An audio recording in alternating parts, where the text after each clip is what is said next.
Today, October 28th, happens to be my birthday, and that got me curious. Did Shakespeare ever mention birthdays in his plays? Did Elizabethan celebrate birthdays? And would Shakespeare have celebrated his own birthday?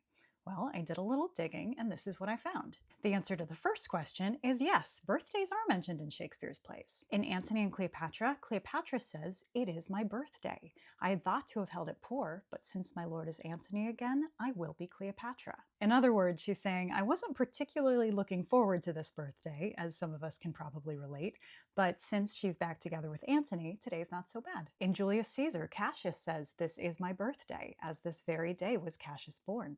And in Pericles, we learn from a fisherman that the king Simonides hath a fair daughter, and tomorrow is her birthday. And on top of that, one of the only characters I can think of that we get an exact age and birthday for is Juliet. The nurse says, "Faith, I can tell her age unto an hour, and even or odd of all days of the year, come Lammas Eve at night, shall she be 14. Lammastide is celebrated on August 1st, so that means that Juliet's birthday is on July 31st. But the answer to the next question, did Elizabethans celebrate birthdays, is a resounding, not really. Monarchs sometimes celebrated their birthdays, and if you notice in the examples I just gave, we have a pharaoh, a Roman senator, and the daughter of a king. The only reason we know Juliet's birthday is because the nurse knew her as a baby and was probably there when she was born. We know that Queen Elizabeth observed her birthday, but it was more of a political move than an actual celebration. And it wouldn't have looked anything like our modern birthday celebrations because things like birthday cakes, balloons, the happy birthday song, they all came much later. For the average person in Shakespeare's day,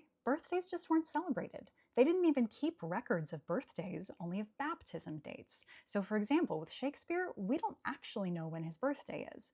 All we have is his baptism date, and we make assumptions from there. It's totally possible that Shakespeare himself didn't even know his own birthday. But at the same time, Elizabethans were super into astrology, so I find it really interesting that they might not have known their exact birthday, but they probably did know their astrological sign.